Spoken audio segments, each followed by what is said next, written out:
L'argent de tes frais de scolarité a disparu. Ces mots m'ont frappé plus fort qu'une brique. Je suis resté figé au milieu du salon de mes parents, mon sac à dos pendant encore à l'une de mes épaules. Disparu, ai-je murmuré, la voix tendue. Avant de commencer, laissez un commentaire et dites-nous d'où vous venez et de quelle ville vous regardez nos vidéos. Et après avoir regardé toute la vidéo, n'oubliez pas de nous dire ce que vous feriez dans cette situation. Soyez honnête. Dites-le moi dans les commentaires ci-dessous. Nous lisons chaque commentaire. Commençons. Papa s'est adossé au canapé comme si de rien n'était. Nous l'avons utilisé. Ta sœur avait besoin de quelque chose de mémorable pour sa lune de miel. Tu comprendras un jour, quand tu seras plus grande. Plus grande? Ma gorge me brûlait. Papa, j'ai 20 ans. C'était mon fonds pour l'université. De l'argent pour lequel je travaille depuis mes 16 ans. Garder des enfants, servir dans des restaurants, me priver de choses juste pour économiser. Et tu n'utilises pas ce ton, a coupé maman sèchement. Elle se tenait dans l'embrasure de la porte, les bras croisés, les lèvres pincées en un sourire froid. Tu devrais être reconnaissante que ta sœur soit heureuse. Sais-tu à quel point elle a été stressée avec son mariage? Le moins que tu puisses faire en tant que sa sœur, c'est de te sacrifier un peu. Un peu? J'ai failli rire, mais c'est sorti plutôt comme un étouffement. C'était tout. C'était mon avenir. J'ai été accepté à la Sorbonne. Maman, est-ce que tu m'entends seulement? Tu l'as simplement donné pour que Camille puisse siroter des cocktails sur une plage avec son nouveau mari. De la cuisine, la voix moqueuse de Camille a tranché comme une lame. Ce n'est pas ma faute si tu n'as pas d'homme pour prendre soin de toi. Peut-être que si tu n'étais pas toujours enfoui dans les livres, tu comprendrais ce que c'est que l'amour. Son mari, Benoît, a gloussé en trinquant avec elle. Ne sois pas jalouse, ma petite. Le mariage passe en premier. L'école, ça peut attendre. Ma poitrine se soulevait et s'abaissait comme si je ne pouvais plus respirer. Alors c'est ça. Des années d'économies envolées. Vous avez tous décidé pour moi que je ne comptais pas, maman s'est approchée, son ton dégoulinant d'autorité. Assez, Chloé. Tu t'adapteras. La vie ne se déroule pas toujours comme on le veut. Le bonheur de ta sœur est important pour cette famille. Le tien viendra plus tard. Le silence qui a suivi était insupportable. Chaque nerf en moi hurlait de riposter, de leur jeter leur trahison au visage. Mais je ne l'ai pas fait. J'ai ravalé le feu qui me griffait la gorge et je suis restée là, silencieuse, le visage de marbre. Très bien, ai-je dit d'un ton plat. Si c'est comme ça que vous le voyez. Camille a eu un sourire suffisant en levant son verre. Bonne fille. Je suis parti cette nuit-là avec rien d'autre que mon sac. Pas de cris, pas de supplications, pas de larmes dont ils auraient pu se nourrir, juste le silence. Et ce silence les a terrifiés plus que tous les mots que j'aurais pu leur lancer. Parce que ce qu'ils ne savaient pas, ce qu'aucun d'eux ne soupçonnait même, c'est que je n'étais pas seul. Et 3 jours plus tard, quand mon mari a poussé leur porte d'entrée avec une épaisse enveloppe de documents à la main, leur petit empire suffisant s'est fissuré d'une manière qu'ils n'avaient jamais imaginée. Le matin du 3e jour, mes parents se prélassaient encore dans leur illusion auto-construite. Camille avait posté des photos de lune de miel partout sur les réseaux sociaux, identifiant mes parents sur chacune d'elles, se montrant sur des yachts, dans des hôtels de luxe, tenant des flûtes de champagne avec Benoît comme des membres de la royauté. Les légendes étaient blessantes, reconnaissantes envers la famille qui a réalisé notre rêve. Maman et papa en étaient fiers, se vantant auprès des voisins qu'ils avaient fait ce que de vrais parents font, ils avaient donné la priorité au bonheur. Pendant ce temps, je restais silencieuse, mais le silence n'était pas une capitulation. Ce soir-là, leur porte d'entrée a grincé et s'est ouverte sans avertissement. Mon mari, David, est entré avec un calme qui a fait se raidir toute la pièce. Il n'était pas bruyant, pas dramatique. Il n'en avait pas besoin. Dans sa main, il tenait un épais dossier lourd de documents. David, a dit maman avec prudence, en croisant les bras. Qu'est-ce que tu fais ici sans prévenir? Il l'a ignoré, ses yeux vifs balayant la pièce. Gérard s'est redressé, prenant soudain conscience que quelque chose n'allait pas. Camille avait l'air confuse, agrippant son téléphone comme si elle était en plein selfie. Où est Chloé? A demandé papa. Je lui ai dit d'attendre dehors, a répondu froidement David, en posant le dossier sur la table basse avec un bruit sourd. Elle n'a pas besoin d'être ici pour ça. Mais je pense que vous, si. De quoi s'agit-il, a ricané Camille. Nous sommes occupés à planifier notre prochain voyage. Les lèvres de David se sont courbées en un très léger sourire suffisant. C'est drôle, vous l'avez planifié avec de l'argent qui n'a jamais été le vôtre. Le silence a frappé la pièce comme un coup de tonnerre. La voix de Sylvie s'est brisée, sur la défensive. Nous n'avons rien volé. Nous avons utilisé les ressources de la famille comme nous l'entendions. David s'est penché en avant, son ton aussi tranchant qu'une lame. Le fonds universitaire de Chloé n'était pas de l'argent familial. Il a été placé en fiducie sous son nom. Chaque centime lui appartenait légalement. Et à la seconde où vous l'avez transféré pour votre petite cascade de lune de miel, vous avez commis une fraude. Camille a ri nerveusement. Tu bluffes. Maman et papa contrôlent tout. David a fait glisser un papier sur la table. Lisez. Les grands-parents de Chloé ont ouvert ce compte il y a des années. Ils l'ont verrouillé sous son numéro de sécurité sociale, pas le vôtre. J'ai passé les 2 derniers jours à récupérer chaque relevé bancaire, chaque virement. La piste est très claire et très accablante. Le visage de Gérard est devenu blême. Il a attrapé les papiers avec des mains tremblantes, feuilletant page après page de preuves indéniables. Sa mâchoire s'est crispée en réalisant qu'il n'y avait aucune échappatoire.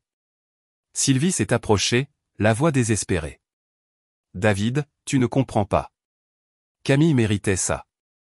Elle vient de se marier. Qu'y a-t-il de plus important que de fonder une famille, n'est-ce pas? Chloé peut attendre. Attendre? La voix de David a baissé, grave et vive comme le tonnerre. Elle a travaillé toute sa vie pour ça. Elle s'est battue pour des bourses, pour des notes, pour un avenir qu'aucun de vous n'a daigné remarquer. Et vous la lui avez volé pour financer des vacances. Dis-moi, Sylvie, quelle leçon penses-tu que cela enseigne? Camille a claqué son téléphone sur la table. Arrête de la faire passer pour une victime. Elle a toujours été jalouse. Peut-être que maintenant elle apprendra que tout ne tourne pas autour d'elle. C'est moi qui suis marié. C'est moi qui mérite d'être sous les feux de la rampe. Le rire de David était froid, sans humour. Les feux de la rampe, Camille? Tu as paradé sur Instagram en commettant un vol. Ces feux de la rampe que tu recherches si désespérément? Ils sont sur le point de te brûler vive. La couleur a quitté le visage de Camille. Qu'est-ce que tu veux dire?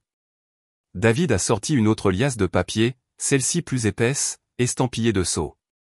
J'ai déposé une plainte auprès de la banque ce matin, et demain je soumettrai un rapport aux autorités à moins que restitution ne soit faite. Chaque euro, plus les pénalités, plus les dommages et intérêts. Vous pensez avoir acheté une lune de miel?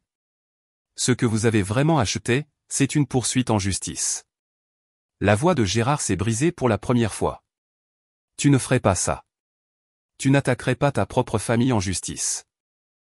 David l'a regardé droit dans les yeux. Une famille se protège. Une famille ne sacrifie pas un enfant pour en glorifier un autre. Si vous ne pouvez pas vivre selon ce principe, alors peut-être que vous ne méritez pas de vous appeler une famille. La pièce était silencieuse. Si silencieuse que je pouvais entendre le tic-tac de l'horloge depuis le couloir. Je n'étais pas encore entré, mais j'étais assez proche pour voir la panique se répandre sur leur visage. Sylvie a finalement murmuré, la voix tremblante, « Qu'est-ce que vous voulez de nous ?» David s'est adossé, croisant les bras. C'est simple. Vous avez 72 heures pour rendre chaque centime. Vendez quelque chose, mendiez, empruntez, je me fiche de comment, mais Chloé ne perdra pas son éducation à cause de votre égoïsme. Si vous échouez, je vous jure que vous me verrez au tribunal, et je ne perdrai pas. La bouche de Camille s'est ouverte en grand. Benoît s'est agité, mal à l'aise pour la première fois, réalisant que ce n'était pas juste un drame familial. C'étaient des conséquences réelles et dangereuses. Alors que David se levait pour partir, il s'est arrêté près de la porte. Ces derniers mots ont résonné comme une sentence. Vous vouliez Chloé silencieuse. Vous pensiez que son silence signifiait qu'elle était faible, mais son silence était sa force. Et maintenant, c'est votre chute. Je suis entré à ce moment-là, mes yeux se posant sur mes parents. Pour la première fois, ils n'avaient pas l'air puissants. Ils avaient l'air petits. Et je n'étais plus silencieuse. Les répercussions n'ont pas tardé. Dès le lendemain matin, des chuchotements s'étaient déjà répandus dans le quartier. quelqu'un avait entendu les paroles de David par la fenêtre ouverte. Et le soir, la réputation soigneusement entretenue de Sylvie s'effilochait. À l'épicerie locale, j'ai surpris les regards insistants. Les voisins qui, autrefois, louaient mes parents pour être des piliers de la communauté, tournaient maintenant la tête en murmurant « Avez-vous entendu ce qu'ils ont fait à Chloé ?» La honte qu'ils avaient essayé de me faire porter était maintenant entièrement la leur. À l'intérieur de la maison, le chaos régnait. Camille arpentait le salon comme un animal en cage, son téléphone explosant de questions de ses amis. « Benoît, fais quelque chose. » Les gens commentent nos photos, demandant si nous avons volé l'argent de ma sœur. Sais-tu à quel point c'est humiliant? Benoît s'est frotté le visage, la frustration gravée sur ses traits. Peut-être que si tu n'avais pas étalé chaque détail de la lune de miel en ligne, ça n'aurait pas explosé si vite. Ne me mets pas ça sur le dos. Ne pas te mettre ça sur le dos, a sèchement répliqué Camille, la voix brisée. Je ne savais pas que c'était son fond. Maman et papa ont dit que c'était bon. Sylvie a tressailli à ces mots mais a continué à frotter le comptoir de la cuisine comme si elle pouvait effacer le désordre avec assez de force. Nous allons arranger ça. Nous avons juste besoin de temps. Du temps, a aboyé Gérard, en frappant du poing la coudoir du fauteuil. David nous a donné 72 heures. Tu penses qu'il bluffe? Cet homme a des ressources que nous ne pouvons même pas imaginer. Je me tenais tranquillement au bord de la pièce, les regardant se décomposer. Pour une fois, ils n'étaient pas unis contre moi. Ils se retournaient les uns contre les autres. Tu gâtes toujours Camille, a crié Gérard à Sylvie, le visage rouge.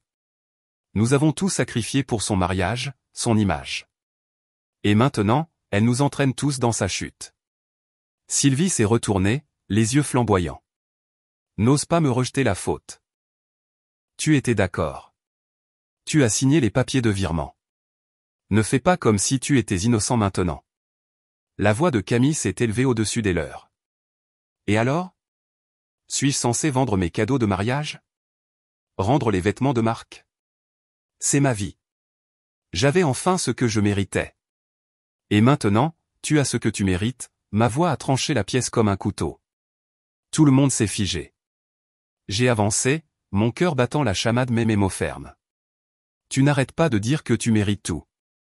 Mon fond, mon avenir, mes sacrifices. Mais Camille, qu'as-tu jamais gagné exactement? Que as-tu jamais construit qui ne vienne pas de quelqu'un d'autre te le donnant? Sa bouche s'est ouverte, mais aucun son n'en est sorti. Chloé, a commencé maman, mais j'ai levé la main, la faisant taire. Pendant des années, vous m'avez tous fait me sentir petite, comme si je ne comptais pas, comme si mon seul rôle était de m'effacer pour que Camille puisse briller. Et je suis restée silencieuse parce que je pensais que peut-être un jour vous me verriez. Mais c'est fini. David s'est placé derrière moi, sa présence me rassurant. Il a de nouveau posé le dossier sur la table, ajoutant cette fois une deuxième enveloppe. Qu'est-ce que c'est? A demandé Gérard, la voix tendue. Le regard de David était glacial. Représentation légale. J'ai déjà engagé un avocat. Si l'argent n'est pas de retour sur le compte de Chloé dans les 48 heures, cela va directement aux autorités. Et une fois que cela arrivera, ce ne sera pas seulement une restitution. Ce seront des accusations criminelles. Camille a eu le souffle coupé. Tu ne ferais pas ça. C'est la famille. David n'a pas bronché. La famille protège. La famille construit. On ne détruit pas un enfant pour un autre en appelant ça de l'amour. Les mains de Sylvie tremblaient. Pour la première fois, sa voix s'est brisée. S'il vous plaît, ne faites pas ça. Nous avons fait une erreur. Nous allons réparer. Je me suis approché d'un pas, mes yeux ne la quittant jamais. Vous n'avez pas fait une erreur. Vous avez fait un choix. Encore et encore, vous avez choisi Camille. Et maintenant, vous êtes choqué qu'il y ait des conséquences. La pièce est devenue silencieuse, à l'exception du tic-tac de la vieille horloge comtoise. Puis on a frappé à la porte, un coup fort, lourd et final. Benoît a ouvert et, là, se tenait notre voisine, Madame Dubois, une femme âgée connue pour ne jamais manquer un détail dans le quartier. Elle tenait son téléphone, les yeux écarquillés. « Est-ce que c'est vrai ?» a-t-elle demandé. « Avez-vous vraiment volé le fond de Chloé pour la lune de miel de Camille ?» La couleur a quitté le visage de Sylvie. Gérard a bafouillé, « C'est. Compliqué. La voix de Madame Dubois était tranchante. Compliqué ou non, tout le monde en parle. Tout le quartier est au courant. Et si David porte plainte, vous perdrez plus que de l'argent. Vous perdrez tout ce sur quoi vous avez bâti votre réputation. L'air est devenu suffocant. L'image parfaite de Camille s'est brisée à cet instant, son téléphone vibrant de manière incontrôlable avec de nouvelles notifications, ses amis exigeant des réponses. Pour une fois, les rires n'étaient pas à mes dépens. Ils étaient au leur. Et au fond de moi, je savais que ce n'était que le début. 48 heures. C'était le délai que David leur avait donné, et chaque heure qui passait ressemblait à un nœud coulant qui se resserrait autour de mes parents et de ma sœur. Le deuxième jour a frappé plus fort qu'il ne l'avait prévu. Les appels ont afflué, non pas de la famille ou des amis offrant leur soutien, mais de personnes exigeant des explications.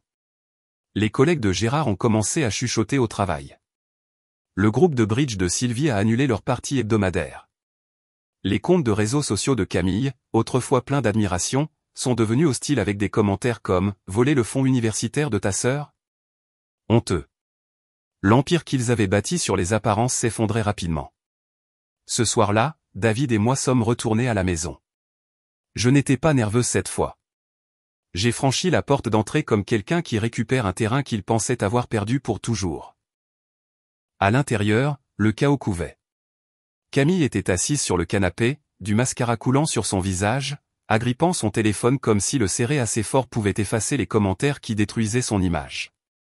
Benoît était assis à côté d'elle, épuisé, marmonnant qu'il allait déménager et qu'il n'avait pas signé pour ce bazar. Sylvie arpentait la pièce comme un animal pris au piège, les cheveux en désordre, se tordant les mains. Gérard était assis, raide, sur sa chaise, des papiers étalés sur la table, documents hypothécaires, relevés bancaires, expertise de bijoux. « Vous êtes là » a marmonné Gérard en nous voyant. Sa voix était rauque, creuse. Nous essayons de trouver une solution. David a posé sa montre sur la table avec un calme délibéré. Il vous reste 6 heures. Soit le compte de Chloé est restauré, soit je dépose la plainte. Camille s'est levée d'un bond, la voix stridente. C'est insensé. Vous nous ruinez. Pourquoi ne peut-elle pas simplement passer à autre chose? Ce n'est que de l'argent. Je l'ai interrompue, ma voix plus forte qu'elle ne l'avait jamais été. Ce n'était pas que de l'argent. C'était mon avenir. C'était chaque service de nuit, chaque refus que j'ai surmonté, chaque once d'espoir que je portais. Vous n'avez pas seulement pris des euros. Vous avez essayé de me prendre moi. Et vous vous attendiez à ce que je vous remercie pour ça. La pièce a tremblé de silence. Pour une fois, personne n'avait de répartie. David a fait glisser un autre document sur la table. Voici l'accord de remboursement. Signez-le. Transférez l'argent. Admettez par écrit ce que vous avez fait ou faites face aux conséquences juridiques. Gérard a dégluti difficilement. Ses mains tremblaient alors qu'il prenait le stylo. Si nous faisons ça, est-ce que tu garderas ça hors des tribunaux? Les yeux de David se sont plissés. Si Chloé choisit le pardon, peut-être. Mais vous ne vous en sortirez pas indemne. Pas cette fois. Pour la première fois, toute leur puissance, toute leur arrogance les a quittés. Sylvie s'est effondrée sur une chaise, des larmes coulant sur son visage. Nous pensions aider Camille. Nous pensions qu'elle le méritait plus. Méritait, ai-je murmuré en secouant la tête. Vous ne m'avez même jamais regardé assez longtemps pour savoir ce que je méritais. La main de Gérard tremblait en signant. Sylvie a suivi, sa signature déchiquetée par le désespoir. Camille a d'abord refusé, croisant les bras et lançant un regard furieux. Je ne signerai pas. Je me fiche que vous poursuiviez en justice. Benoît s'est levé brusquement, arrachant le stylo. Assez, Camille. Je ne vais pas couler pour ta fierté. Si tu ne te protèges pas, je le ferai. Il a griffonné son nom sur la ligne, a jeté le stylo et est sorti en trombe. Le claquement de la porte a résonné comme le tonnerre. La bouche de Camille s'est ouverte et fermée, mais aucun mot n'est sorti. Son monde parfait s'était finalement fissuré, la laissant petite et tremblante. David a rassemblé les papiers signés, les a glissés dans le dossier et s'est redressé. Vous transférerez les fonds avant minuit. Si vous ne le faites pas, le prochain coup à votre porte ne sera pas le mien. Ce sera celui des forces de l'ordre. Je me suis retourné pour partir, Mais quelque chose en moi ne voulait pas me laisser sortir sans dire les mots qui étaient restés dans ma poitrine pendant des années. Je leur ai fait face une dernière fois. Vous pensiez que le silence signifiait la faiblesse, mais le silence m'a donné de la force. Je n'ai plus besoin de votre approbation. Je n'ai pas besoin de votre amour, si c'est comme ça que vous l'appelez. J'ai un mari qui se tient à mes côtés et un avenir que vous ne pouvez pas prendre. Alors gardez votre culpabilité. Gardez votre honte. J'en ai fini de la porter. Leur visage racontait toute l'histoire, fierté brisée, peur, regret. Mais je n'ai pas eu pitié. Pas cette fois. Cette nuit-là, à 23h47, mon téléphone a vibré avec une notification. Les fonds avaient été transférés, mon avenir restauré. Le lendemain matin, je traversais le campus de la Sorbonne, la main de David dans la mienne. Des étudiants passaient en courant, des livres sous le bras, des rires dans l'air. Pour la première fois depuis des années, je me sentais légère, libre. Et en entrant dans mon premier cours, une vérité m'a ancré, la famille, ce n'est pas une question de sang. C'est savoir qui se bat pour vous quand le monde essaie de tout vous prendre. Et j'ai enfin compris. Le silence n'était pas une capitulation. C'était le calme avant la tempête, et la tempête les avait laissés sans voix.